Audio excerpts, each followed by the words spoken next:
Good evening.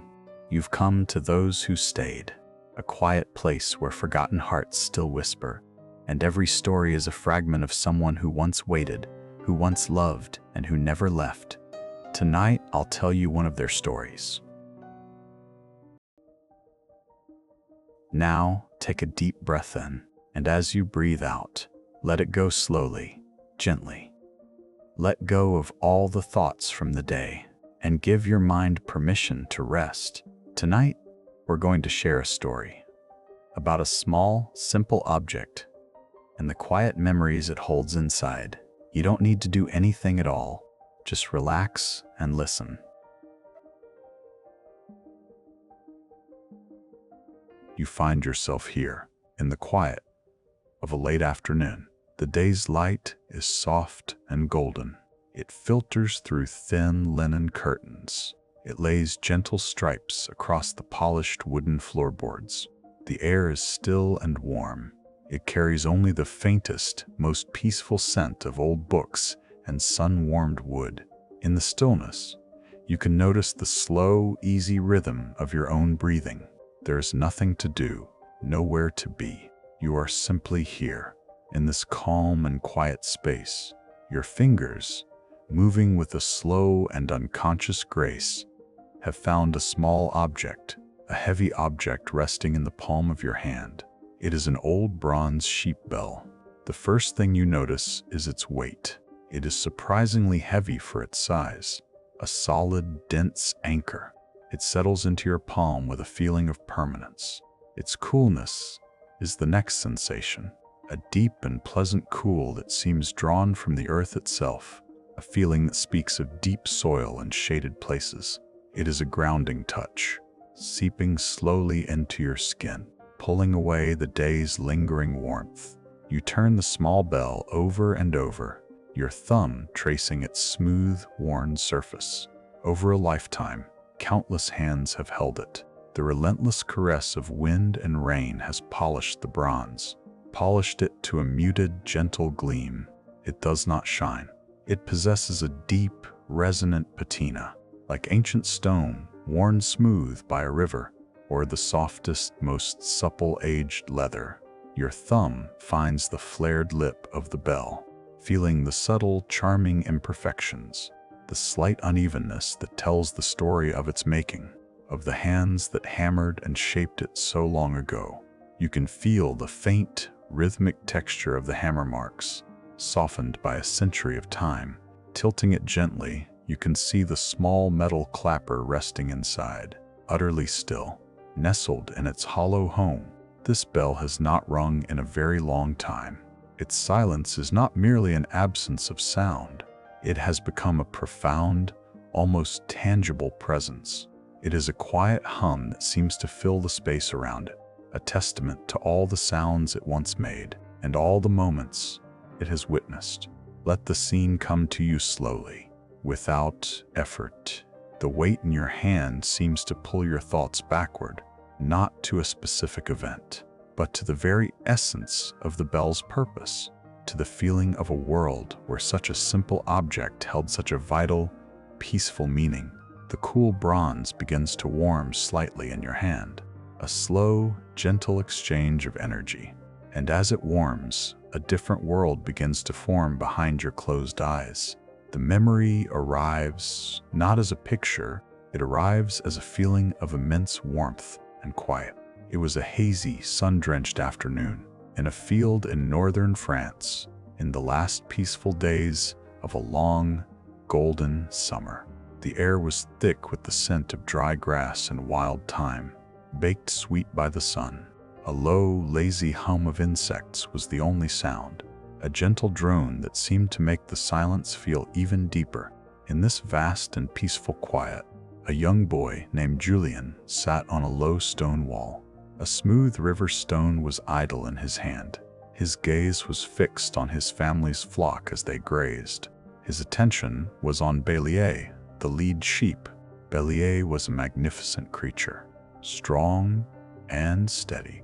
His thick fleece was a creamy white against the deep emerald green of the pasture. Around his powerful neck, secured by a sturdy dark leather strap, hung the single bronze bell.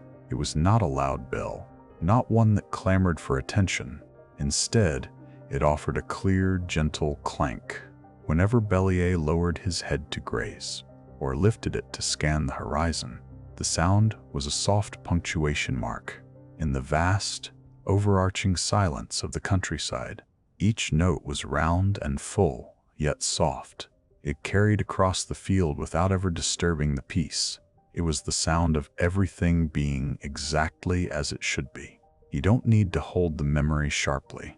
Let it blur softly at the edges. It's not about remembering perfectly. It's about feeling the warmth of it. That gentle sound was a reassurance.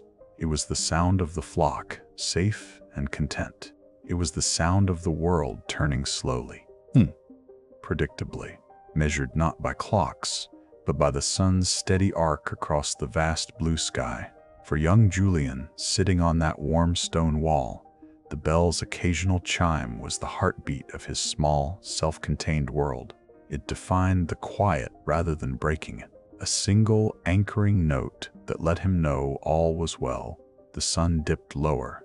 It cast long, peaceful shadows that stretched like fingers across the field, and the clank of Bellier's bell continued its gentle, hypnotic rhythm, a lullaby of absolute normalcy. It was a perfect, peaceful moment, held forever within the memory of that sound, untouched by the world that lay just beyond the horizon. The imagined sound fades, receding softly like ripples in a still pond, until only the quiet of the room remains. You are left again with the tangible presence of the bell in your hand. The metal is no longer cool. It has absorbed the warmth from your skin, and now it radiates a gentle, comforting heat back into your palm. This warmth is a physical anchor, a connection between the sun-drenched memory of that field and the quiet safety of this very moment.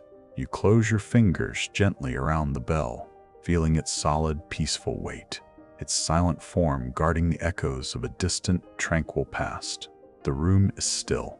The afternoon light continues to soften, and the warmth of the metal seems to hold the very last of that summer's sun. You continue to hold the bronze bell. Its warmth is now a familiar and settled presence in your palm. The weight of it is a comfort, a small, solid anchor in the quiet room. Your fingers, moving with a slow and gentle curiosity, trace its contours again, exploring the geography of its long life. Your thumb comes to rest on the small loop at the very top, the place where a leather strap once passed through, long since turned to dust. You can feel where the metal has been worn smooth, almost thin in one particular spot, a testament to countless days of motion, of the gentle friction of Bellier's steady gait.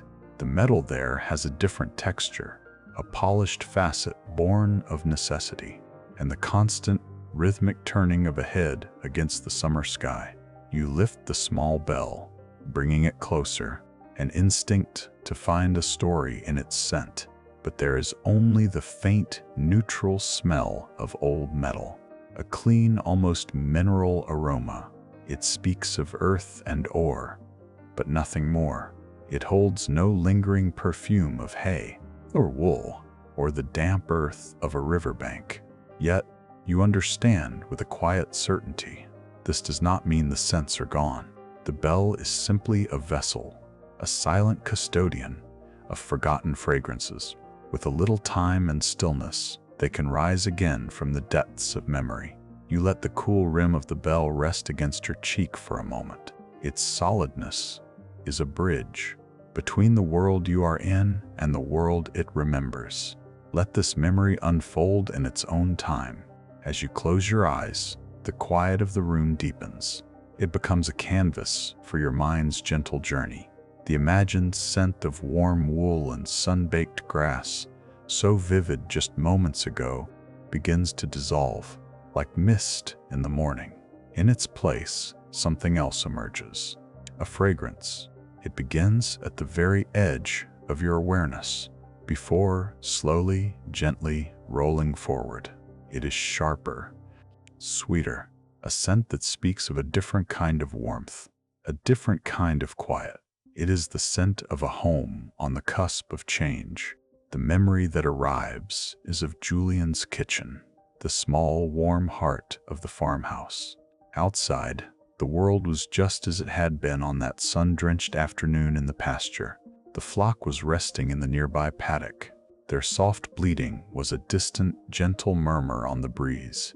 Bellier's bell, usually the gentle punctuation of the day, was silent. Its voice was hushed as the lead sheep dozed peacefully in the shade of an old oak. But inside, the air was entirely different. It was thick and heavy, almost syrupy, intoxicating with the scent of boiling plums and sugar. The sweet, sharp aroma clung to everything. It permeated the rough-hewn wooden beams, the whitewashed walls, the very fabric of the small, busy house. Julian remembered his mother moving through this fragrant haze. Her face was gently flushed from the heat of the stove. Her movements were precise and focused. She worked without a word. Her brow softened in concentration as she stirred the deep purple bubbling fruit. You don't need to hold the memory sharply. Let it blur softly at the edges. It's not about remembering perfectly. It's about feeling the warmth of it. There was no sense of panic in her actions, but rather a sudden, intense focus on the act of preservation. This was not a leisurely afternoon of jam making. It was a quiet, purposeful rhythm, a measuring of time by the spoonful. The glass jars, stacked clean and gleaming on the wooden counter, seemed to wait. They waited with a patient stillness, ready to be filled, sealed, and put safely away. The sweet, sharp scent filled every corner, a smell not just of fruit and sugar, but of a deep and urgent need to capture the fleeting bounty of summer before it could be taken away. Outside, the world was still. The bell was silent. Inside, the rhythmic bubbling of the pot was the only sound, a soft, insistent whisper against the unspoken hum of change. It was the sound of life being carefully, lovingly gathered in. The steam from the pot rose in gentle clouds. It misted the small window panes, blurring the view of the quiet fields beyond. Every stir of the long wooden spoon, every careful pour of the shimmering liquid into a waiting jar, it was an act of profound care, a small, determined effort to hold on to the goodness of the world. The silence of Bellier's bell outside was mirrored by the intense, wordless concentration inside, a shared quiet that understood a world was teetering on the edge of something new. You open your eyes. The room is just as you left it. The afternoon light has softened further. Now, it is a gentle, hazy gold. It fills the space with a sense of deep peace. The phantom scent of plums and sugar has faded, receding slowly, until only the simple, undeniable reality of the solid bell remains in your hand. The warmth from your skin has settled deep into the metal. It radiates a steady, gentle heat back into your palm, a quiet echo of the old stove in that fragrant kitchen. Its silence now feels less like the peace of the pasture. It feels more like a deep, unwavering patience. It has held these memories so quietly, so faithfully, for such a long time. The weight in your hand is the weight of captured moments. The warmth is the feeling of a story still unfolding. Your gaze softens. You study its surface again, allowing your attention to roam over its familiar, gentle curves. This time, you notice the things that time has written there, the tiny nicks, the almost invisible scratches that texture its otherwise smooth patina. These are not flaws.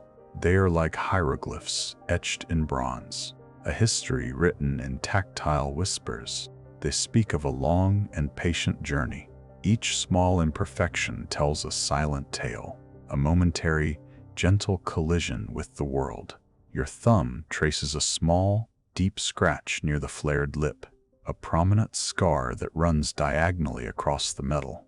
You let your fingertip follow its path, feeling the slight dip, the way the light catches differently inside the shallow groove. You wonder what force might have left it there so long ago. Was it a jagged rock on a forgotten path? The splintered wood of a barn door? the accidental brush against a stone wall in the dark. Each mark is a silent word, a fragment of a sentence in the bell's untold autobiography. The bell, resting in your hand, feels like an ancient map. Its surface is a cartography of experience. Each line is a road taken. Each mark is a place of rest. You imagine it new, its bronze, a brighter, less mellow hue, fresh from the forge and gleaming under a summer sun. You picture it pristine and unblemished, before the world began to leave its indelible signature upon it. And then, you think of the very first mark it received, the inaugural scratch that began to etch its story into its very being. You don't need to guide anything, just notice. This thought, this quiet contemplation of its beginning, acts as a key. It unlocks a memory, not of the bell's well-worn travels, but of its very first step into the unknown. The memory that rises is of a road, not a bustling thoroughfare, not a winding country lane filled with the usual sounds of carts and chatter. It was a road that was suddenly, unnervingly, empty. The sun was high in the sky, baking the pale, chalky dust of the track, but an unusual quiet had fallen over the landscape, a deep hush that seemed to press in from all sides. Julian's family, his parents and younger sister, had gone ahead in their small cart. Their faces were turned towards the horizon, etched with a mixture of worry and grim determination. He had refused to go with them, refused to leave the flock. His young heart, though anxious, was filled with a quiet, unshakable stubbornness. To abandon his animals felt like a betrayal he could not bring himself to commit. They were the gentle, breathing life that was his family's livelihood. The memory focuses on that moment of decision, the unwavering resolve of a boy who felt a bond with his flock that was deeper than fear. He remembered the feeling of coarse wool brushing against his trousers as a nudged him, the familiar, earthy scent of the sheep, and his loyal dog, Pip, panting softly at his heels, his warm presence, a comfort. You don't need to hold the memory sharply. Let it blur softly at the edges. It's not about remembering perfectly. It's about feeling the warmth of it. Then, with a deep, slow breath, he took the first step. It was a deliberate, momentous act, an act that set his small, self-contained world into motion. Julian remembered the sound of his own worn boots on the dusty track, a soft scuffing. It seemed amplified in the sudden, profound quiet. He heard the steady, slightly ragged panting of Pip, a rhythmic counterpoint to his own beating heart. And then, Bellier began to move, the led sheep with the proud neck. He shook his head with a familiar, decisive motion, and there was the first lonely clank of his bell. It was a sound Julian had heard 1,000 times, a constant, comforting backdrop to his days spent in the open fields. But in the deep, almost unsettling silence of the empty road, it sounded utterly different. It was no longer the sound of a flock grazing peacefully in a familiar pasture. It was the distinct, resonant sound of a small world starting a journey into the unknown. It echoed slightly, a faint metallic ring. It seemed to bounce off the unseen trees lining the fields. It was the only sharp sound in a landscape of soft dust and hushed, rustling leaves. It was the sound of his choice, a declaration of his commitment, a solitary note of persistence in a world that had suddenly turned quiet and strange. The memory of that first echo fades, receding gently like the last vestiges of a dream at dawn. You are back in the quiet of your room. The silence is once again profound and immediate, a soft blanket over everything. You gently rock the bell in your palm, feeling its familiar weight shift from side to side. But you do not let the clapper strike the bronze. You are preserving its silence now, a conscious act of stillness, just as Julian, in his quiet determination, preserved his flock against the encroaching tide of uncertainty. The warmth from your hand has settled deep into the metal.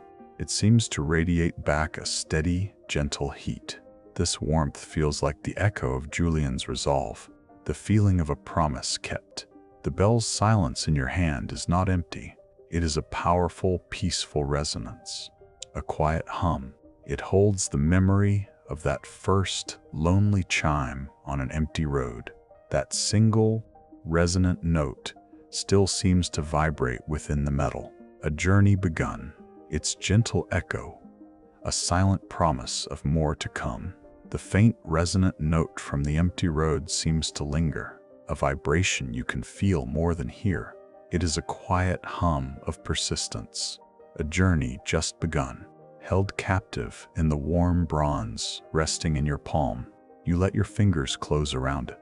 The shape becomes an extension of your own hand, a familiar and solid weight. The warmth from your skin has been slowly seeping into the metal, but a deep, abiding coolness still resides at its core. You lift the bell, its curve smooth and heavy, and gently press its cool surface to your cheek. The sensation is immediate and profound. It is the feeling of cool stone on a hot day, a sudden and welcome relief that seems to travel deeper than the skin.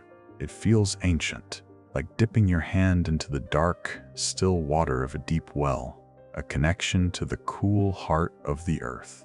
The metal seems to hold a memory of this coolness, not just its own temperature, but the very idea of water, of life-giving liquid drawn from hidden springs. The sensation lingers, a faint and pleasant chill against your skin, even as you slowly lift the bell away. It is a feeling of a fundamental need being met, of a simple and profound comfort offered and received. You are allowed to simply receive this moment. This persistent sensation of cool relief, of water's life-giving touch, brings forth a memory. The memory is not of solitude. It is of a shared moment of necessity, a brief and vital intersection of lives on a long and uncertain road. The scene shifts. The empty track is gone. Julian remembered how the road had changed. It was no longer a silent, dusty path for one boy and his flock. It had swelled into a slow-moving river of people, a current of quiet determination flowing south. Carts creaked under their burdens, laden with the meager possessions that could be carried. Families walked with weary, rhythmic steps, the steps of those who have been walking for a long time. Their faces were smudged with the pale dust of the champagne roads.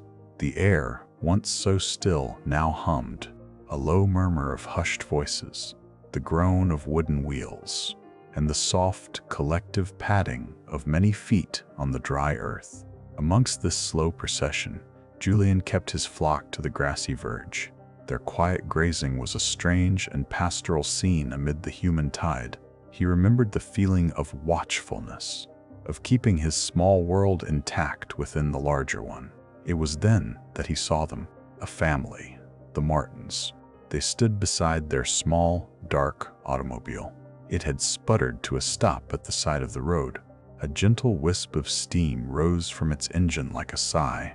There was no panic in their faces, no frantic gestures, only a quiet, shared problem, a weary resignation to another obstacle on a road full of them.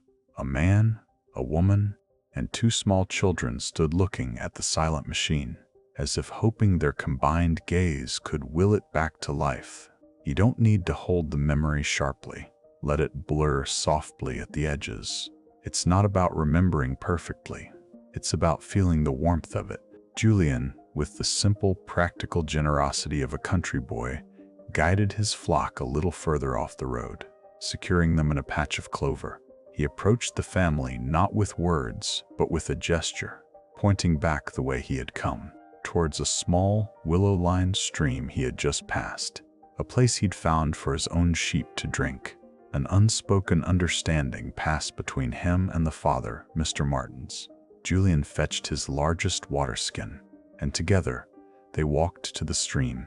In return, as Julian's flock finished drinking, it was Mrs. Martins who pointed further down the road, towards the gray stone roof of an old abandoned farmstead, suggesting the possibility of a well. The memory becomes intensely rhythmic. They found the well in a cobbled courtyard, its stone rim worn smooth and concave by generations of hands and rope. The air around it was cool and smelled of damp earth. The work began. There was the persistent, almost musical squeak of the old wooden handle as Mr. Martins cranked it, his shoulders straining with the effort. The heavy hemp rope groaned as it descended into the darkness, followed by the satisfying distant splash of the bucket hitting the cool water far below. Then came the slow, straining pull back to the surface, the bucket emerging, dripping and impossibly heavy. Full of clear, cold water, they poured it into a long, cracked stone trough. And then, the thirsty sounds of the sheep, a chorus of eager slurps and gentle gulps as they drank deeply. Their relief was almost palpable in the still, hot air. Through it all, a steady, comforting presence was the gentle, rhythmic clank-clank of Bellier's bell. The lead sheep, his head nodding with the deep effort of drinking, caused the bell to swing. It swung with a slow and steady beat. Its metallic chime punctuated the shared labor, marking time with the squeak of the handle and the splash of the water. It was a rhythm of cooperation, an unspoken conversation of shared need and mutual aid. The sound of the bell, his bell, became part of this temporary, essential partnership, a quiet melody of survival and community in the afternoon sun. The memory of the well's cool breath and the rhythm of shared effort gently dissolves, leaving behind a feeling of quiet satisfaction. You are here again, in the calm of your room, the bell resting in your hand. The phantom chill of the well water has been replaced by the solid warmth. The warmth the bronze has absorbed from your skin. You hold this object, a simple tool made to keep track of a single animal, and you feel the weight of that other memory within it. In that moment of shared necessity, the bell's purpose had expanded. It was no longer just the sound of a shepherd's flock. It was the sound of a silent alliance, a testament to the unspoken bonds that form when people simply help one another. The warmth in your hand feels like that shared relief, a quiet reminder of simple connection. And deep within the metal, you can almost feel the echo of that gentle, collaborative rhythm. The warmth in your hand feels like that shared relief, a quiet reminder of simple connection. You allow this feeling to settle, to become part of the here and now. You shift your grip slightly, and with your other hand, you cover the bell, cupping it completely. Your palms enclose it, creating a small, dark, and silent world just for this one object.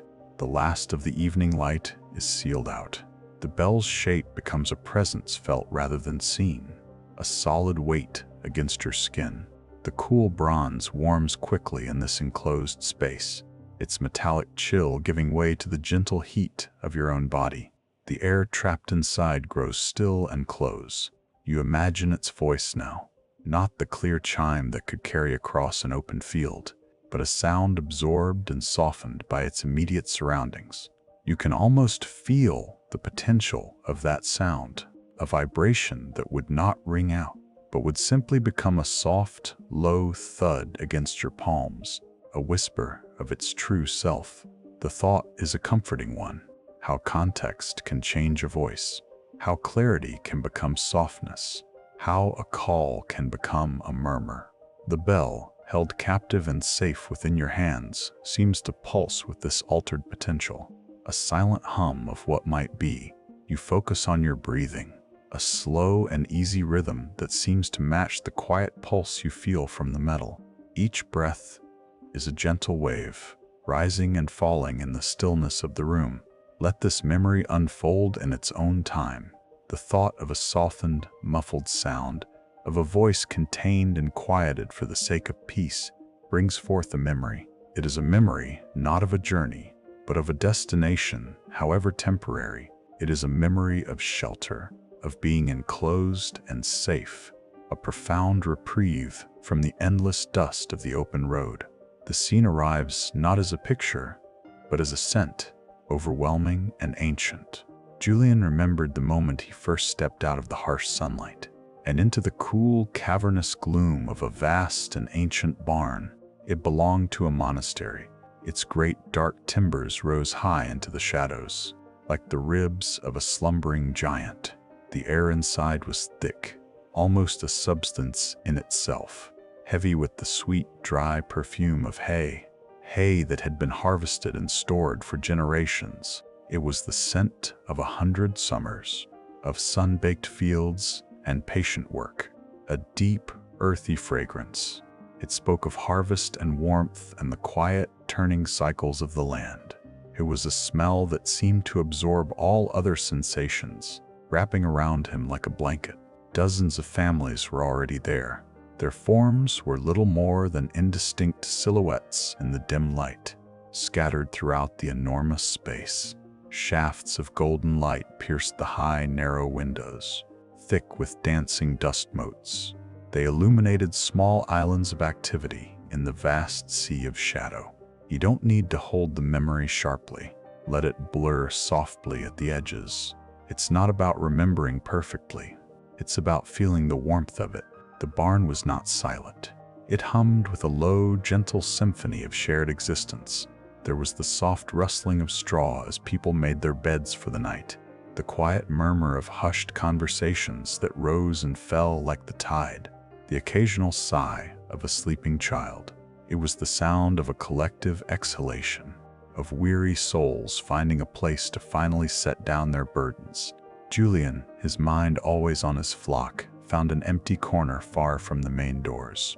He nudged his sheep gently into a deep, soft pile of hay, a golden cove where they could settle and rest. They sank into it gratefully.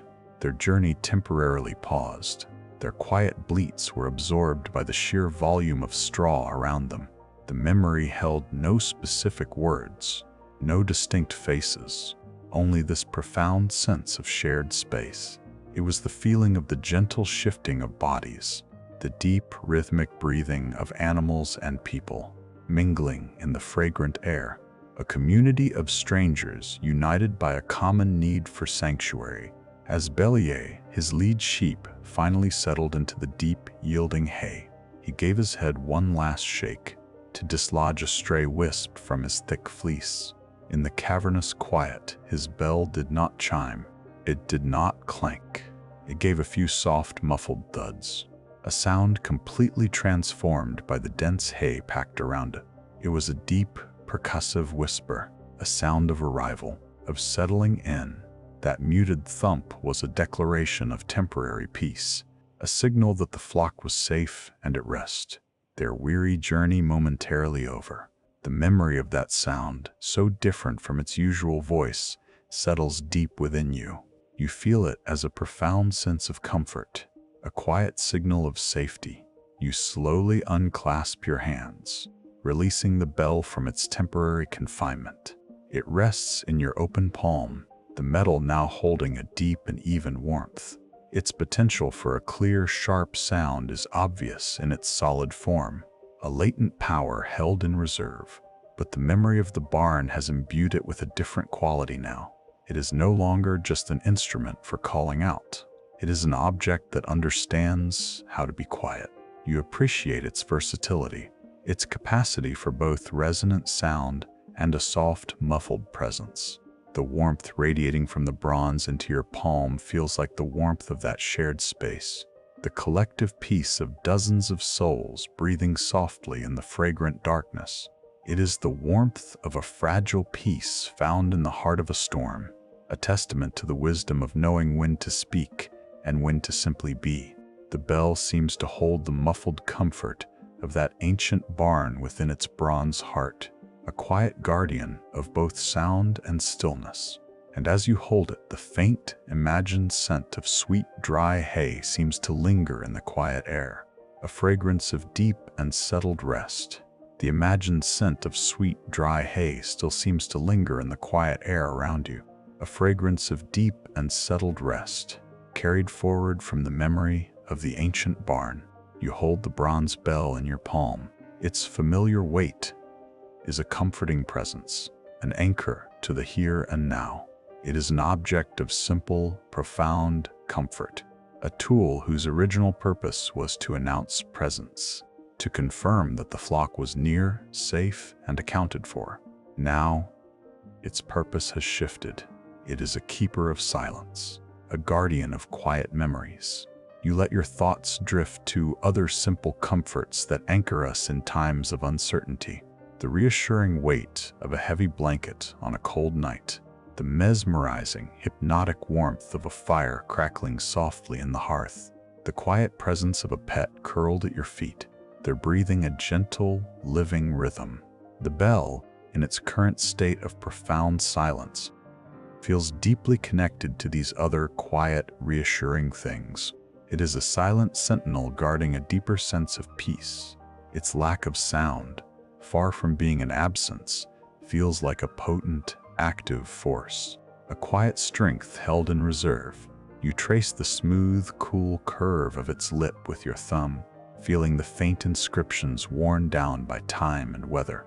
The metal has absorbed the warmth of your skin, and now it seems to radiate a gentle heat back into your hand. A small, contained sun in the fading light of the room. Your breathing is slow and even, each exhale a soft release, each inhale a quiet welcome. The world outside the window has softened into dusky shades of blue and gray. The room has gathered the evening shadows into its corners, creating a space of peaceful enclosure. You are allowed to simply receive this moment. This thought of comfort, of a simple, profound need being met, triggers a memory, not with grand gestures, but with quiet, unassuming grace. It is a memory not of sound, but of its complete and utter absence, a silence that spoke with more power than any word or chime. The night in the ancient monastery barn was cold. It was a deep, biting chill that seeped through the timbers. It settled into the very bones of the place. Julian remembered it finding its way through his thin coat, a persistent cold that made him curl in on himself. Seeking a warmth that wasn't there, he huddled close with his loyal dog, Pip, burying his face in the animal's thick ruff, a small, precious pocket of living heat in the vast, cold darkness. The sheer size of the barn seemed to amplify the cold, turning it from a simple lack of warmth into a palpable breathing entity that filled the shadows. From somewhere across the cavernous space, a small child was crying. It was not a loud or demanding sound, but a thin, reedy whimper that seemed to cut through the general hum of restless sleep and the soft breathing of the animals. It was a tiny needle of distress in the immense, quiet dark, a sound of pure, simple misery that found its way to him. Without thinking, driven by an instinct far older than conscious thought, Julian moved. He reached for one of his own thick woolen blankets, a precious possession, folded carefully, meant for his family, wherever they were now. He rose and moved quietly through the gloom, a shadow among shadows. His feet making no sound on the hay-strewn floor, he found the small shape of the child, shivering beside its mother. He gently, carefully, draped the heavy wool over the child's small body. You don't need to hold the memory sharply. Let it blur softly at the edges. It's not about remembering perfectly. It's about feeling the warmth of it. The child's mother, a mere silhouette in the deep dark, stirred at his presence. Her eyes met Julian's briefly across the small distance, and in the gloom, she simply nodded. It was a silent gesture of profound gratitude, a gesture that transcended language, a moment of connection that needed no words. And then came the silence. It was immediate and profound. The child, wrapped securely in the heavy, warm wool, settled almost instantly. The soft, persistent whimpers ceased, replaced by the gentle, even rhythm of deep and peaceful sleep. It was as if a small, flickering flame of distress had been gently cupped and quieted. The effect seemed to ripple outwards. The sheep nearby, which had been rustling softly, became completely still. Their collective breathing was a soft, almost imperceptible rhythm in the dark, a shared sigh of contentment. Bellier, his powerful form a dark mass in the hay, was deep in sleep, his head tucked down, his bell utterly, absolutely silent. The entire world, within the high walls of that ancient barn, seemed to hold its breath, a moment suspended in quiet grace. The memory is defined by this layering of quiet, the quiet of the child's settled distress, the quiet of the mother's wordless thanks, and the absolute, unwavering stillness of the bell. It was a moment of shared humanity, forged not with words or noise, but in the profound, comforting embrace of silence. You look down at the bell resting in your hand, its bronze surface reflecting the dim light of your room. It is an object designed to make noise, to signal presence, to guide and to gather. But this memory it holds, this powerful, resonant echo from the past, is one where its silence was its most important contribution. You feel the profound peace in that idea, that sometimes the most comforting thing is not a sound, but the absence of it, the quiet act of giving. The simple, wordless gift of warmth had created a sanctuary of stillness. The bell, in its quiet dignity, becomes a symbol of that deeper truth, a guardian of unspoken generosity. The warmth from the metal seems to have deepened, no longer just the heat of your own hand, but something more, something akin to the memory of thick wool and shared breath. This warmth remains in your palm, a gentle heat that seems to have a life of its own, a silent promise of other comforts yet to be remembered. The warmth remains in your palm, a gentle heat that seems to have a life of its own, a silent promise of other comforts yet to be remembered. This warmth held within the dark bronze of the bell feels ancient and alive. You turn the bell over slowly, your fingers tracing the smooth, worn contours where the clapper once struck, now silenced by time. The metal is heavy, substantial. It is a weight that doesn't burden, but grounds. It connects you to the quiet stability of the earth, a small, solid piece of the world held safely in your hand. Its surface is not a perfect, polished shine. It is a deep and complex patina, a map of countless seasons etched into the bronze. There are shades of dark, loamy soil, the deep brown of wet bark after a rainstorm, and hints of a muted, mossy green in the deepest crevices. It is an object that has been shaped not only by a craftsman's hand, but by the sun, the wind, and the patient passage of years. The light in your room has softened completely now. The bell seems to absorb it, its dark surface glowing with a quiet, internal luster. The air is still and cool against your skin. Your breathing has found its own slow, tidal rhythm, a gentle rise and fall that mirrors the deep calm settling within you. Each breath is an invitation to release, to let go of the day, and sink more deeply into this moment of profound peace. The bell in your hand feels like an extension of this quiet, a physical anchor for the stillness you are cultivating. You imagine its dark, earthy color, so solid and reassuring, so deeply connected to the soil and the seasons. And then, into this peaceful image, you allow another color to appear, a sudden, startling splash of vibrant, impossible red, a color so bright and full of life, it almost hums against the deep, quiet bronze. Let this memory unfold in its own time. The image acts as a key, unlocking a recollection not with a jolt, but with a slow, gentle turning. To avoid the crowded, dusty roads, now choked with carts and weary travelers, Julian had guided his flock through the open fields. He knew these lands, or lands like them, with an intimacy born of a life spent under an open sky. He moved with the slow, unhurried pace of a shepherd, his senses attuned to the subtle language of the landscape. He remembered the feeling of the sun on the back of his neck, the soft rustle of the long grass against his legs, and the constant, gentle murmur of the sheep as they moved around him. Then, cresting a small, rolling hill, he stopped. The field that stretched out before him was unlike any he had ever seen. It was a place of unnatural quiet, a hush that seemed to soak up all sound, leaving only a profound and resonant stillness.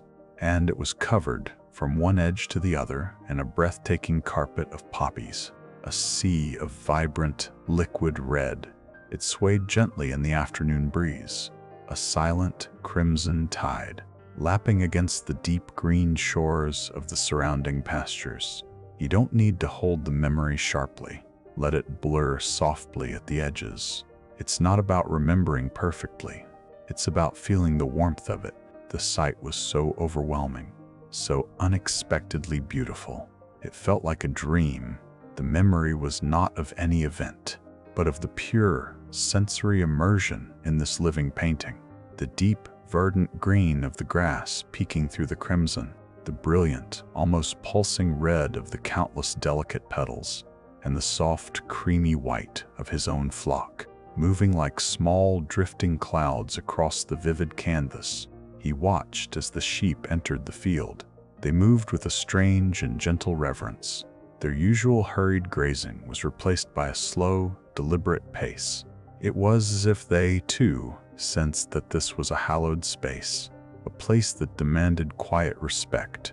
They carefully nibbled the sweet blades of grass that grew between the flowers, their soft mouths artfully avoiding the silken, red petals. They moved as a single flowing unit, a river of white through a field of red, and as Bélier, his strong and steady led sheep, moved at the head of the flock, his dark bronze bell would swing with the rhythm of his gait. It did not ring out with a loud, insistent peal, but rather issued a single, occasional, gentle clank, a clear metallic note. It seemed to hang in the thick, silent air before dissolving. It was the only sound in that vast, quiet space, a sound of simple, persistent life, a fragile but undeniable pulse of movement and continuity, passing through a place that had fallen profoundly silent. The bell's chime was not a disruption of the peace. It was a part of it, a quiet declaration that life, in its simplest form, was still moving forward.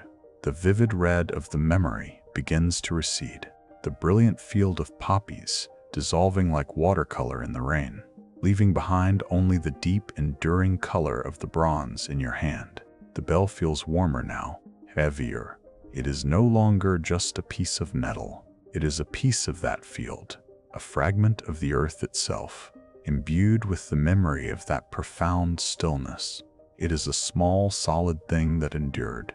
It passed through that silent, sacred place and carried with it a quiet note of life, a testament to the persistence of a gentle, forward motion. The warmth spreading through your palm is the warmth of that afternoon sun. The weight is the feeling of the deep, quiet earth beneath Julian's feet.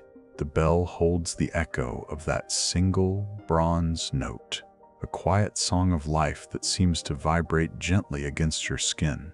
The bell's weight is a constant, reassuring presence in your palm, a small, solid anchor in the deep ocean of the night. It feels durable, forged not just of metal, but of resilience, made to last through countless seasons, through long, arduous journeys. It speaks of endurance, of the simple, stubborn act of putting one foot in front of the other, day after day, regardless of the path. Its very solidity seems to hum with the memory of perseverance. A quiet strength passed from the earth into the bronze, and now from the bronze into you. The air in the room is cool and still, a soft, invisible blanket that settles over you. You can feel it on your cheeks, a gentle contrast to the deep, resonant warmth that radiates from the bell held in your hand. Your breathing is slow and even, a quiet rhythm that has found its own pace, a gentle tide rising and falling in the stillness. With each breath out, you feel the muscles in your shoulders soften, your jaw release, as you sink a little deeper into the support beneath you. The weight of the bell is a comfort, a tangible piece of the story that grounds you in this moment, in this peaceful space. It is a connection to a deep and simple truth, that to endure is sometimes the most profound act of all. This feeling of persistence, of a shared and quiet determination to simply keep going. Begins to draw another image forward from the haze of memory. Let this memory unfold in its own time. The image that surfaces is of a road, long and white under a pale, hazy sun. Julian walked beside his flock, the dust of the chalky earth settling on his clothes and in his hair. The air was thick with heat and the low, constant bleating of the sheep. And then, another sound joined the quiet rhythm of his journey, the slow, heavy tread of boots on the dusty ground. A group of French soldiers, poilus as they were called, were coming toward him, walking the other way. They were not marching, they were trudging. A slow, exhausted river of men, flowing back from a place Julian could not imagine. Their blue coats, the color of a summer sky, were covered in white chalk dust. So completely covered, they seemed to be fading into the landscape, like weary ghosts materializing from the harsh afternoon light. Their faces were grim, their eyes distant, fixed on some point far beyond the horizon. They moved as one, a single entity of profound weariness. But as they drew level with the small flock, one soldier stopped. He was young, not much older than Julian himself, and he stood for a moment as if waking from a dream, his gaze falling upon the unexpected sight of the sheep. You don't need to hold the memory sharply. Let it blur softly at the edges. It's not about remembering perfectly. It's about feeling the warmth of it. A small, genuine smile broke through the mask of dust on the soldier's face. A flash of something pure and unburdened. His eyes, for a moment, lost their haunted distance. They focused on Bellier, the led sheep, who had paused to nibble at a sparse patch of grass by the roadside. The soldier listened, his head tilted. He listened to the steady, rhythmic chime of the bronze bell. It was a sound that did not belong on this road, a sound from a different world. It was the sound of a farm at dusk, of a flock being led to pasture, of a life of simple, peaceful routines. It was the sound of home. For a long moment, no one moved. The soldier, the boy, and the sheep stood together in a small bubble of stillness on the dusty road. Then, without a word, the soldier shifted the rifle on his shoulder and reached into his tattered pack. He pulled out a piece of hard army bread, a dark, dense ration, and held it out to Julian. His gesture was simple, unadorned. He just nodded, a slight motion of his head, urging the boy to take it. Julian reached out and took the bread. He remembered the surprising weight of it in his hand, and the look in the soldier's eyes, a look that acknowledged their shared struggle, their common humanity, in a silence more profound than any words. The soldier then turned, nodded once more, and rejoined the slow, ghostly procession, disappearing back into the dust. You close your hand around the bell in your palm. Its solid, unyielding shape feels like that piece of hard-won bread. The memory is not just in your mind. It is here, in your hand, a tangible echo of that silent exchange. The bell's weight is the weight of that simple, life-sustaining gift.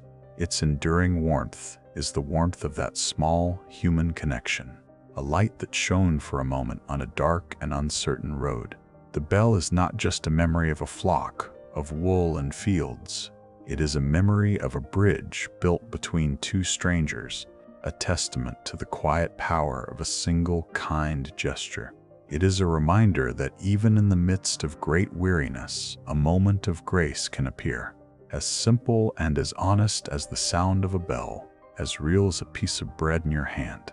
The feeling of that dense, nourishing weight remains in your palm, a quiet promise of sustenance, a quiet reserve of strength for the road that lies ahead.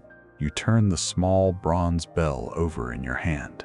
Its surface is worn smooth by time and touch. It has a coolness to it, a deep, metallic cold. It seems to hold the memory of countless pre-dawn mornings and long, shadowed evenings. But as it rests in your palm, it slowly begins to absorb your own warmth.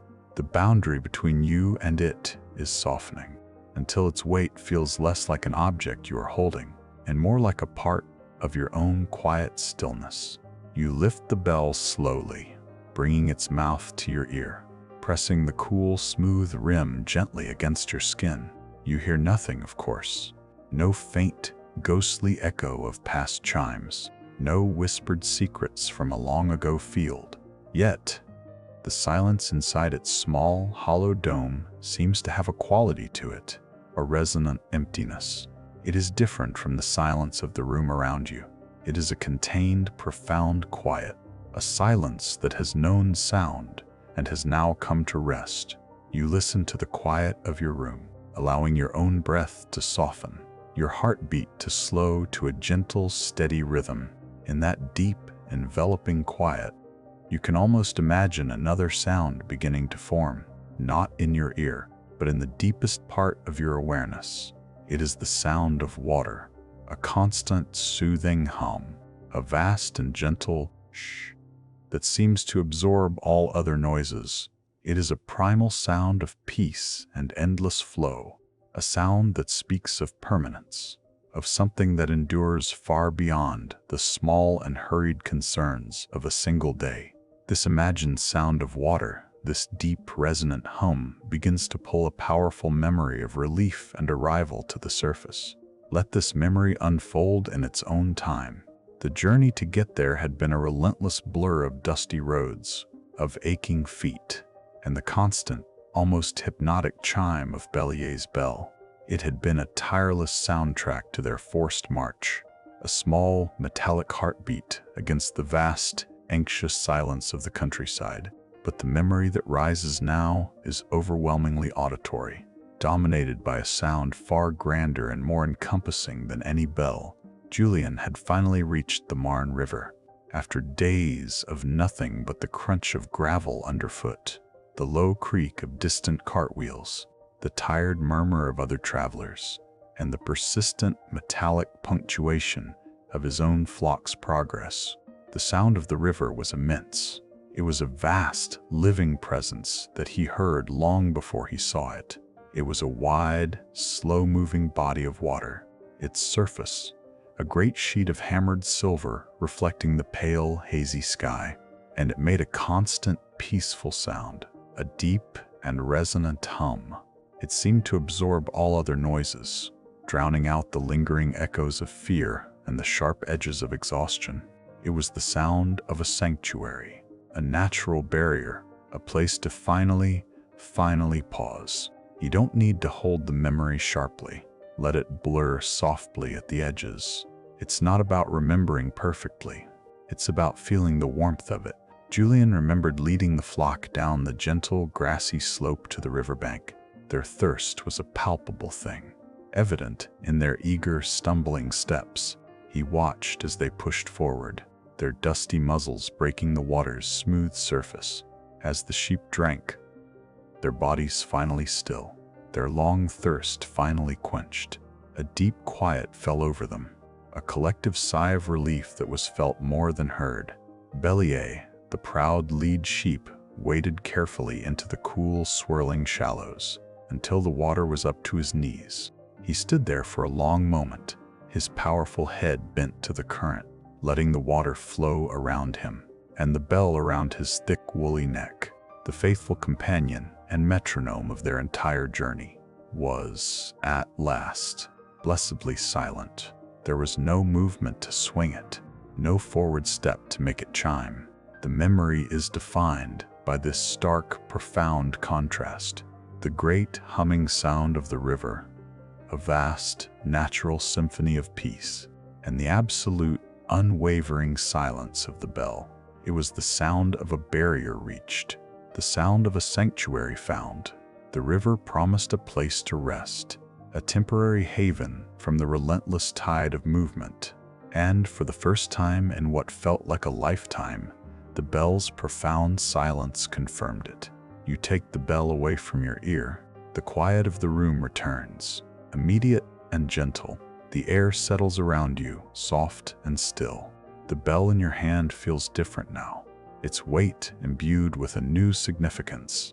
It is not just an object of movement, a marker of a journey across landscapes. It is an object of rest, of stillness. It knows how to be silent, profoundly and meaningfully so. It holds the memory of the river's peace, a deep, resonant calm that you can feel in its solid weight. It is a silent testament to the power of arrival and the quiet, soul-deep solace of a journey's end. The weight in your hand is the weight of that silence, the feeling of a destination reached. It is a peace earned through persistence, a quiet that holds the echo of the river's steady, unending song. And the memory of that deep hum seems to linger in the quiet air, a low, steady note of sanctuary. The memory of the river's deep hum seems to linger in the quiet air around you, a low, steady note of sanctuary. It is a sound that feels less heard and more felt, a gentle vibration that settles deep within your chest, encouraging your breath to slow, to deepen, to find its own peaceful, river-like rhythm. The small bronze bell rests in the cup of your palm. Its weight is a familiar and grounding presence. Its journey is over, its silence earned. But its story is not yet finished. You trace the smooth, flared lip of the bell with your thumb, feeling the subtle imperfections, the tiny nicks and worn patches where it once knocked against a wooden trough or a fence post. These are not flaws, but textures of a life lived, a map of quiet moments etched into the metal. You shift your grip slightly, turning the bell over, and with the tip of your fingernail, you tap its side very gently. It doesn't ring. Not really. It produces a dull, muted tink, a soft and solid sound that speaks of its density, its substance. It is the sound of something well made, something intentionally constructed, its bronze form holding firm against the gentle impact. This is not a random pebble shaped by a tumbling stream or a fallen leaf shaped by the wind. This object was crafted with purpose. Its curve was planned, its thickness calculated. Its very existence is a testament to deliberate creation of hands shaping metal with foresight and skill. The thought of its construction, of its inherent and thoughtful purpose, feels like a deep, calming breath. It is a reminder of order, of intention, in a world that can often feel random. This feeling of deliberate creation begins to draw another memory to the surface, a memory of building something small and profoundly meaningful, a quiet act of order in a place of uncertainty.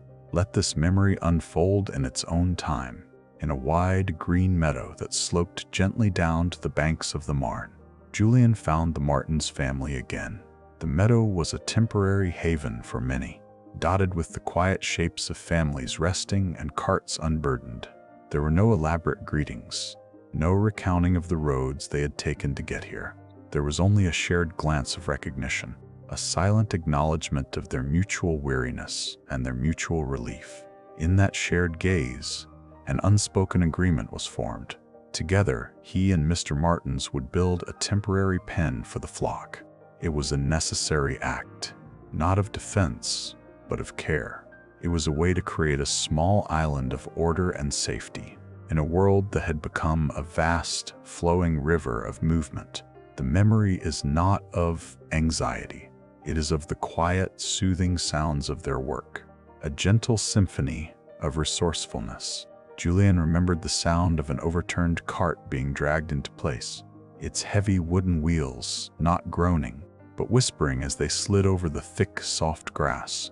He remembered the low sigh of an old, splintered fence panel as he and Mr. Martins lifted it together, its weathered surface smooth and dry beneath their palms.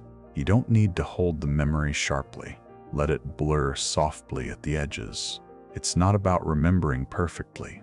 It's about feeling the warmth of it. Their instructions were quiet and murmured, words kept low, as if not to disturb the fragile peace they were so carefully trying to construct. It was slow, deliberate work.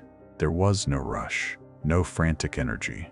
Each piece they found, a broken gate, a length of discarded rope, a heavy log rolled from the edge of a nearby copse, was considered and placed with care. The very act of building, of creating form and boundary where there was none. It was its own reward. It was a balm for the spirit, a quiet declaration that they were not just debris carried on a current, but people who could still create, still provide, still bring order to their small corner of the world. When they were finished, the makeshift enclosure was crude, but it was sturdy. It was a space defined by their shared effort.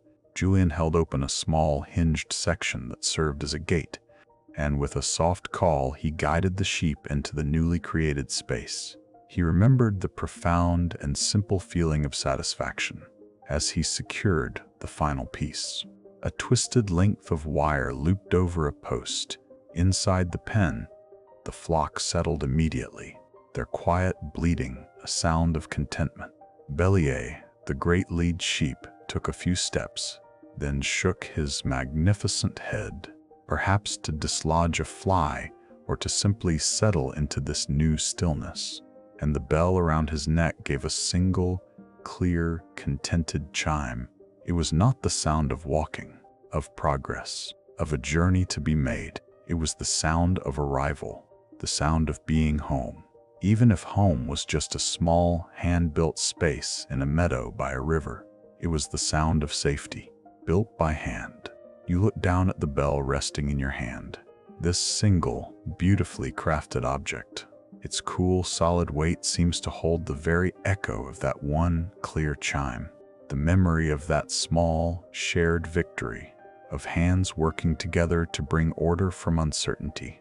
It imbues the metal with a gentle warmth, a warmth that seems to flow from it into your palm. The bell feels like a small monument to that moment. It is a reminder that the simple act of building something, of creating a defined and caring space, brings a profound and lasting peace. The warmth in your hand is the warmth of that memory, a quiet testament to a fragile, hard-won safety. That single, clear note of contentment seems to hang in the quiet air of the room now, a sound that does not end, but simply broadens, fading into the deeper silence around you. You hold the bronze bell perfectly still in your hand. Its weight is a familiar and grounding anchor in the soft light of the evening. You think of it as a musical instrument, one designed not for complex melodies or intricate harmonies, but to play a single, repeating note, a simple, honest chime. Its purpose is not to dazzle, but to declare, "I am here. We are safe." You reflect on its simple music. It is not complex. It does not boast of virtuosity, but it is true. It is unwavering and utterly authentic, a pure, unadorned voice. There is a profound beauty in its simplicity, a quiet strength in its singular, clear expression. The air in the room is still and cool, carrying the faint scent of the garden soil cooling after the day's warmth. Your breath is slow and even, each exhale a soft release, each inhale a quiet welcome. The bell in your palm seems to absorb the warmth from your skin, its metallic coolness giving way to a gentle, living heat. Let this memory unfold in its own time. You imagine this one simple, true note, the bell's clear and honest sound, joining with a more complex, perhaps melancholic melody. This thought, this gentle blending of sounds in the quiet of your mind, allows a memory to surface, soft and clear as evening light on water. It is a memory of an unexpected concert, a moment of shared, unbidden beauty that seemed to pause the world. The memory returns to the meadow by the river. Julian remembered the sheep grazing peacefully in their makeshift pen, their collective presence, a soft, breathing hum against the murmur of the Marne. The sun was low, casting long, gentle shadows that stretched from the trees like reaching fingers. An older soldier sat down with his back against the gnarled trunk of an old oak, a man from a territorial unit. His face was lined with the maps of a life already lived. He was not cleaning his rifle, nor was he mending his kit. the usual practical activities that occupied the soldiers in their quiet moments. Instead, with a slow, almost shy gesture, he unstrapped a small accordion from his pack. Its bellows were a deep, faded crimson, its wooden ends polished smooth by countless hands. For a moment, he just held it on his lap, as if gathering his thoughts. Then his fingers found the keys, and the first tentative notes breathed into the air, a soft, uncertain sound that seemed to test the quiet of the meadow. You don't need to hold the memory sharply. Let it blur softly at the edges. It's not about remembering perfectly. It's about feeling the warmth of it. With growing confidence, a slow, sad waltz began to drift across the grass. Its reedy voice carried a profound sense of longing, a wordless story of distant villages, of evening light on stone walls, of dances in town squares that felt a lifetime away. The music was unexpected, a sudden bloom of fragile beauty in a landscape that had been defined by necessity and survival. All across the meadow, people paused. A woman who had been mending a child's sock let her hands fall still in her lap. Two soldiers who had been speaking in low tones fell silent, their heads turned toward the sound. Everyone, refugees and soldiers alike, stopped what they were doing, their tasks momentarily forgotten, their anxieties held in abeyance by the simple, heartbreaking melody. It was a collective pause, a fragile communion forged in sound. As the man played, his eyes closed, his body swaying gently with the rhythm of his own making. Julian's sheep continued to graze, their heads bent to the sweet grass, indifferent to the human world. Bellier, the great led ram, moved slowly from one patch to another, and as he dipped his head, the heavy bronze bell around his neck gave a single, clear chime. It was a gentle, random clank, a pure metallic note that cut through the reedy strains of the accordion. It was not an interruption. It was a contribution. The bell's single, unbidden note became a gentle counterpoint to the sad, flowing music. It was an unplanned harmony, a spontaneous dialogue between the soldier's deep well of memory and the flock's simple, persistent life. The accordion spoke of what was lost. The bell spoke of what remained. Julian remembered listening to this strange and beautiful duet, a moment where the raw, unpolished sound of the bell found its perfect place within an emotional melody, creating a fleeting, perfect blend of life and longing. The memory fades, not into nothing, but into feeling. The bell in your hand is silent now, its part in that unexpected concert long over, but it feels like a vessel for that music, a keeper of that strange harmony. You can almost feel a faint vibration deep within the metal, the echo of that moment when its simple voice joined with another to create a space of profound, shared peace. This imagined resonance is a warmth. It spreads from your palm, up your arm, and settles in your chest. You understand that its simple note was never just a sound. It was a voice, one that could join with others, even unexpectedly, to affirm that life, in all its simplicity, continues. The warmth remains in your hand, a silent testament to that riverside harmony. This small bronze bell resting in the cup of your palm is a relic of that life, a keeper of a flock that has long since returned to the earth. It is an object of the past, a silent witness to a journey completed. Its smooth, worn surface holds the weight of stories, of seasons turning, of a life lived with quiet intention. And yet, as you hold it, feeling its familiar contours, you sense not just an ending, you sense a profound and gentle continuation. There is a quiet, insistent pulse of life held within its stillness, a feeling that defies the passage of time. It speaks not of finality, but of cycles, of the way life flows onward, a silent promise of what endures. Your fingers trace the faint, smooth ridge around its lip, a circle without beginning or end. The metal, once cool, has now absorbed the steady warmth of your skin. It feels less like an object and more like a part of you. The air in the room is still and soft, carrying the faintest scent of night-blooming flowers from the garden beyond the window. Your breathing is a slow, easy rhythm, a quiet tide rising and falling in the peaceful dark. Each breath is an invitation to settle deeper, to release a little more into the comfort of this moment. The weight of the bell is a grounding presence, a small, solid anchor in the vast and gentle sea of the night. This feeling of life continuing against all odds, of a new beginning emerging, allows a memory to surface. It is one of the most powerful memories the bell holds, not of a journey's long road, but of a quiet arrival, a moment of the most delicate and fragile beginning. You're not recreating, you're remembering through feeling. The memory is of the pre-dawn quiet by the River Marne, a stillness so deep it felt as if the entire world was holding its breath. The air was cool and filled with a thick, soft mist that clung to the ground, blurring the edges of the meadow and the dark shapes of the sleeping carts. The slow, constant murmur of the river was the only sound, a gentle shushing that seemed to make the silence even deeper. Julian was woken not by a noise, not by an alarm, but by a subtle shift in the flock. It was an almost imperceptible change in their collective presence, a stillness that was different from their usual resting murmur.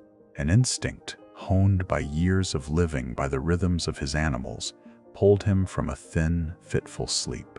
He rose quietly, his bare feet sinking into the cool, dew-kissed grass. He moved toward the makeshift pen, his steps soft and deliberate, careful not to disturb the sleeping families nearby. And there, in the gray, nascent light of a day not yet born, he saw it. One of his ewes, separated slightly from the others, had given birth. You don't need to hold the memory sharply. Let it blur softly at the edges. It's not about remembering perfectly. It's about feeling the warmth of it. The memory is intensely vivid, and yet, remarkably, it is a memory of profound silence. A small, wet lamb, impossibly fragile, yet pulsing with life. It lay on the damp earth. A faint wisp of steam rose from its tiny, dark body into the cool morning air, a visible sign of its brand new warmth. The mother, guided by an instinct as old as the hills, was already at work, cleaning her new offspring with gentle, rhythmic licks of her tongue. Her movements were focused, close, tender, and utterly certain. The other sheep formed a silent, respectful circle, giving the pair space, their large, soft eyes watching the quiet miracle unfold. The entire world of the meadow seemed to pause, caught in a moment of collective reverence for this raw, powerful arrival of new life. Julian remembered watching from the edge of the pen, feeling like a humble witness to something sacred, a private ceremony of creation. Bélier, the great lead ram, stood near the new mother, a silent, powerful guardian. His presence was a comforting bulwark against the vast, uncertain world that lay just beyond the mist.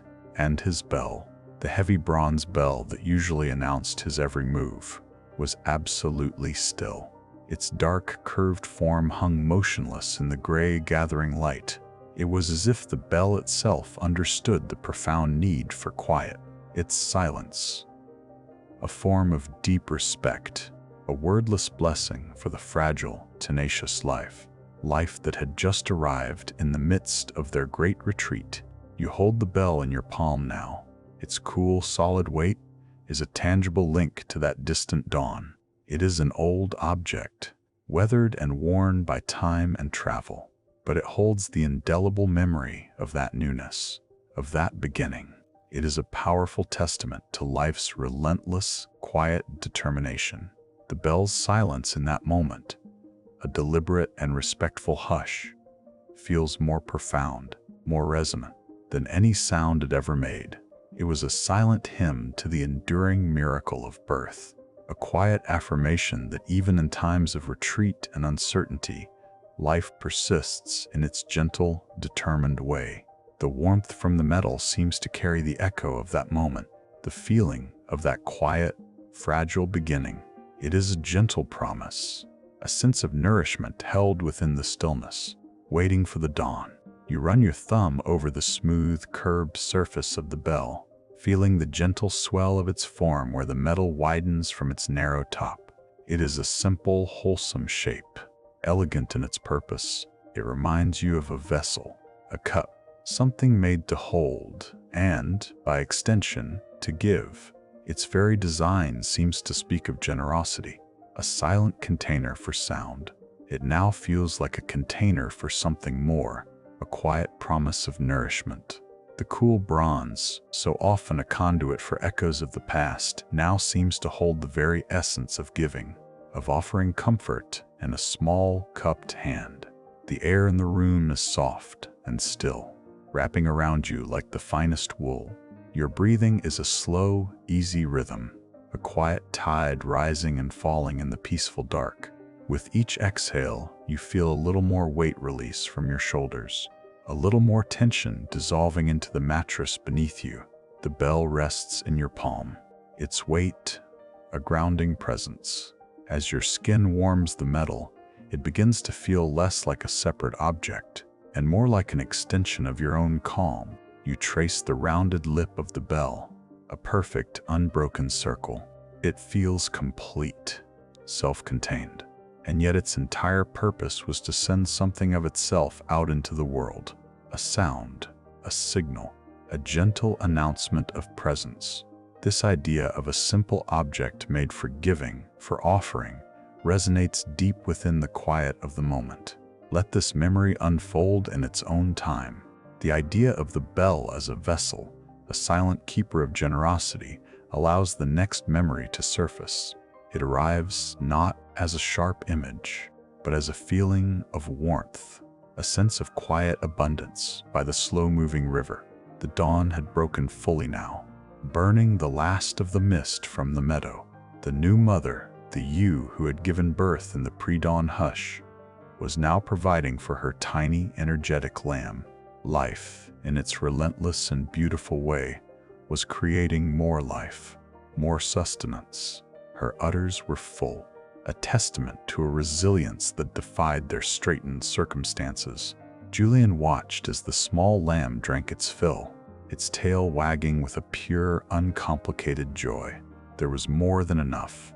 Julian, ever resourceful, untied the small, dented tin cup from his belt.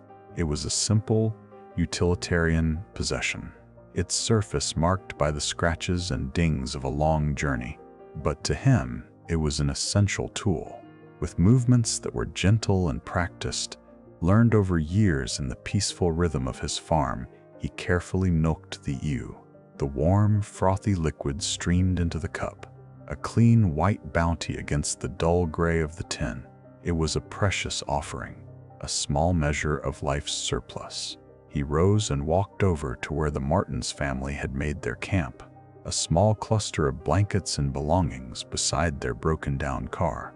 Their youngest child, a small boy with large, tired eyes, sat listlessly, his small frame visibly weakened by the long, arduous journey.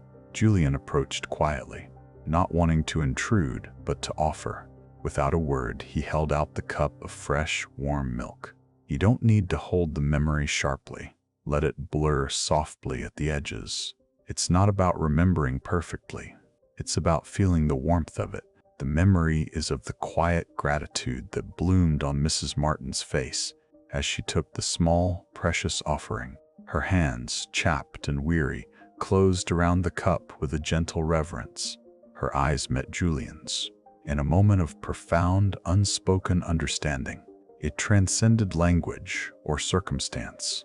It was a gesture of hope, of shared humanity, a quiet recognition of their mutual struggle, and the simple, profound need to care for one another.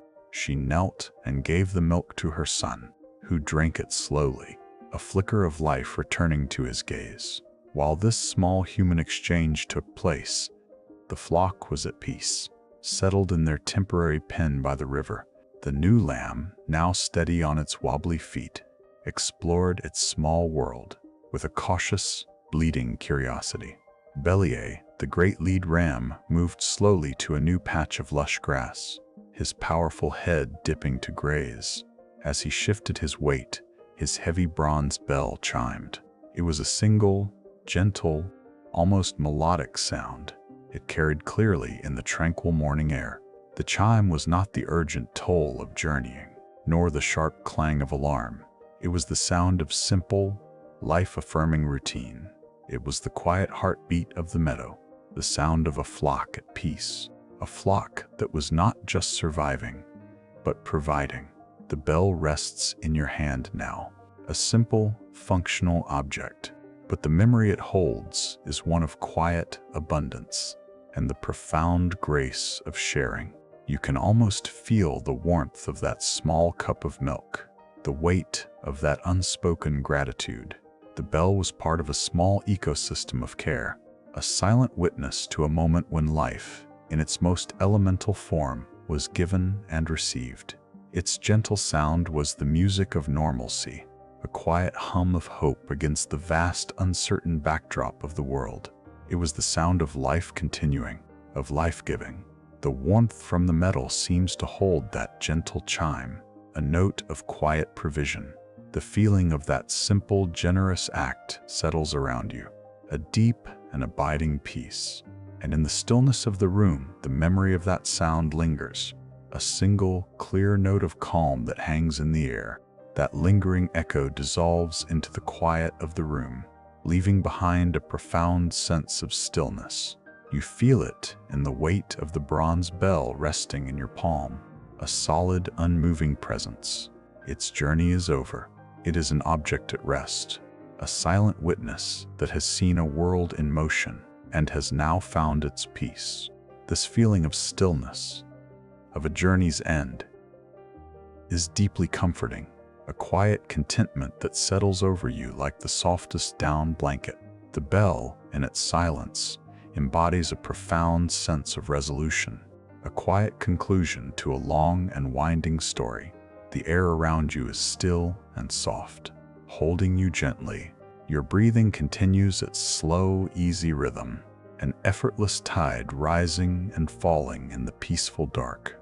The warmth from your hand has seeped into the very heart of the metal. The bell no longer feels like a separate object, but an extension of your own deep calm. Its weight is a grounding anchor, a small point of certainty in the vast, soft space of relaxation. You can feel the gentle pressure of the mattress beneath you, supporting you completely, allowing every muscle to release, to let go, to simply be.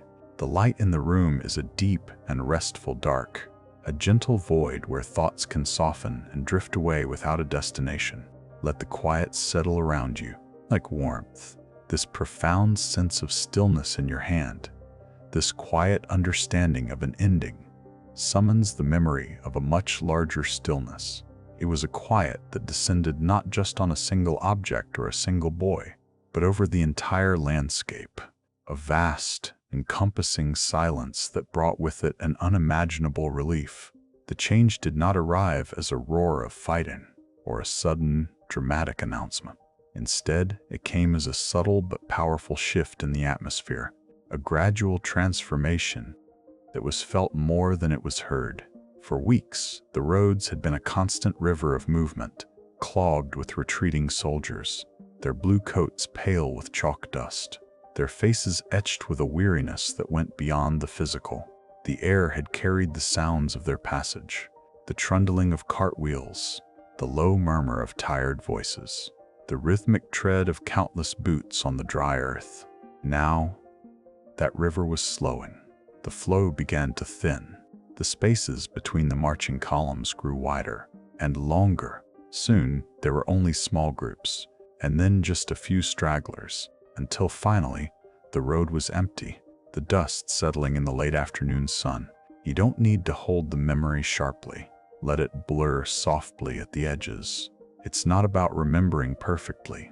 It's about feeling the warmth of it. For just as long, a distant, muffled rumble had been a constant presence, on the very edge of hearing. It was a low, guttural vibration. You felt it in the soles of your feet and in the pit of your stomach. a sound that had become a grim and steady soundtrack to their lives. But now, that too began to fade. The sound grew softer, more infrequent, like a faraway storm that was finally moving on. The pauses between the rumbles grew longer, stretching into minutes, then into an hour, until at last the sound vanished completely. A great quiet began to descend over the countryside, a silence so vast and unexpected it felt almost holy. For Julian, the victory was not military. He understood little of strategy or grand campaigns. His victory, and that of his flock, was this simple cessation of movement, this blessed, unbelievable pause. It was the fact that he and his small, weary flock could finally stop walking. The memory is of him standing in the meadow by the Marne, the same meadow where the new lamb had been born, simply listening. He listened to the growing silence, to the profound absence of the sounds that had defined his world for weeks. And in that quiet, he noticed for the first time that the constant chime of Bellier's bell, the rhythmic clank-clank that had been the unwavering metronome of his entire journey, had also fallen silent. The flock, sensing the change, had stopped their nervous movement. They grazed peacefully. They rested in the tall grass, and for the first time in what felt like a lifetime, there was nowhere else they needed to go. The bell's silence, once a sign of a temporary halt, was now the ultimate sign of arrival, of a destination reached, a peace finally secured. The sun began to set, painting the quiet sky with soft hues of rose and violet, the colors reflecting like a dream in the still waters of the river. You hold the bell in your hand now, a physical embodiment of that great stillness, that profound end to movement and fear. Its silence is not empty. It is full, brimming with the memory of a journey's end, of a peace finally achieved. You feel its weight as a grounding presence, a small, solid piece of that vast and quiet landscape. It is a testament to the enduring power of stillness after a long and weary road. The memory of that quiet evening by the river settles around you, a deep and abiding peace. The air, once thick with tension and dust, now hummed only with the gentle sounds of nature. And as the last of the light faded from the sky, the first sound to truly emerge from the great quiet was the river itself. Its gentle, constant whisper, a soothing promise of continuity. All the memories have faded now. The vivid poppy fields, the long and dusty roads, the overwhelming sweet scent of hay, the immense soothing sound of the river, they all recede, dissolving like mist at dawn. They have returned to the quiet country of the past, leaving you here, in this soft and silent room, in this comfortable and supportive space. The light has deepened from twilight into a gentle, restful dark. The world outside has quieted its voice to a whisper. You are left with the object itself, the final, tangible piece of the journey, the bronze bell. Your focus narrows, gently and without effort, onto its present reality, its solid form resting in the palm of your hand. It is stripped of its narrative, of its long and winding story, existing purely in this moment. With you, feel its weight, a familiar and grounding presence. It is neither heavy nor light, but perfectly balanced, a small, contained world of stillness. Your fingers trace the worn loop at its top, where the thick leather strap used to be. You can feel the smooth, subtle indentation left by decades of friction, the ghost of its former attachment, a story told in texture alone. Notice the way the dim light of the room catches on its curved, patinated surface, highlighting not a bright shine, but a deep, earthy luster that speaks of age and endurance. The metal, once cool, has absorbed the warmth from your skin, and now it radiates a gentle heat back into your palm, a quiet exchange of energy. Your breathing is slow and even, a soft tide rising and falling in the stillness of the room. Each exhale a release. Each inhale a deepening of this profound calm. Let the quiet settle around you like warmth. The bell is no longer a trigger for a long and winding memory. It is simply itself, a point of peace and focus in the immediate present, an anchor in the deep quietude of the room. Its very existence is a testament to the passage of time, to the stories it has silently absorbed and now holds within its unyielding form. And yet, a final, brief image does flash across your mind's eye. It is not a long, elaborate memory, but a simple, quiet decision, a single, pivotal moment. Across the vast expanse of years, it ultimately brought this bell to this quiet room, to your hand, to this very moment of peace. The memory is of Julien, now a man, many years after the war. His face is lined, softened by time and experience, but his eyes still hold the quiet determination of the boy who once led a flock across a landscape of uncertainty. He is standing in a sun-drenched field, the air smelling of grass and warm earth. He is selling his flock, a necessary step as the years have worn on and his steps have slowed. The buyer is there, a practical man, counting the sheep with a low, murmuring voice, his fingers ticking off numbers against his palm. But as he approaches the lead sheep, a successor to Bellier, Julien reaches out. His hand is gentle yet firm. He stops the man's count with a quiet shake of his head. You don't need to hold the memory sharply. Let it blur softly at the edges. It's not about remembering perfectly. It's about feeling the warmth of it. With a slow, almost reverent motion, Julien's weathered fingers work at the buckle of the leather strap. He gently removes the bronze bell from the neck of the lead sheep. He holds it in his own palm, feeling its familiar weight, its silent history.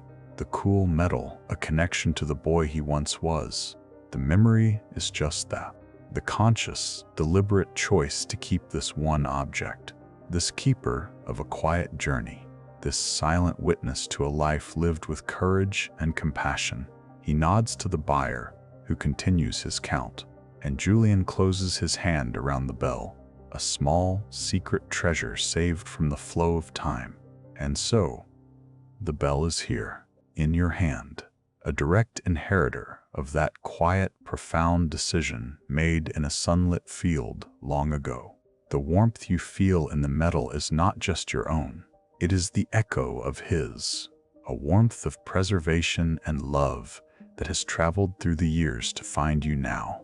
The story it holds, the long, winding narrative of Julien and his flock, has been told. Its weight is a comfort, a solid, reassuring presence in your palm. It anchors you to this moment of absolute peace. Its silence is a balm, a deep, resonant quiet that settles over you, smoothing the restless edges of your mind. The image of the older Julien in his field dissolves, leaving only the feeling of his choice, a feeling of contentment that now resides within the bell itself. The story is over. Its echoes are receding into the stillness, like ripples on a pond that have finally reached the shore and disappeared. All that is left is this profound feeling of peace, of quiet contentment, of an object finally at rest, its purpose fulfilled, its long journey complete. You close your eyes, or perhaps they are already closed. Your fingers wrap gently around the cool, smooth metal, feeling its enduring, silent presence. The narrative gently fades, leaving you with the singular, grounding sensation of the bell. Its story has been told, and has now been absorbed into the quiet of the room, leaving behind only calm. Its purpose is fulfilled, and so is yours for today. There is nothing left to do, nothing left to hold on to, not even this story. Let it all go. Feel the gentle weight of the bell in your hand. Become the gentle weight of your own body, sinking softly and securely into the mattress. Allow yourself to drift on the slow, easy current of your own breath into the deep and waiting quiet. The story is over. Your rest begins now.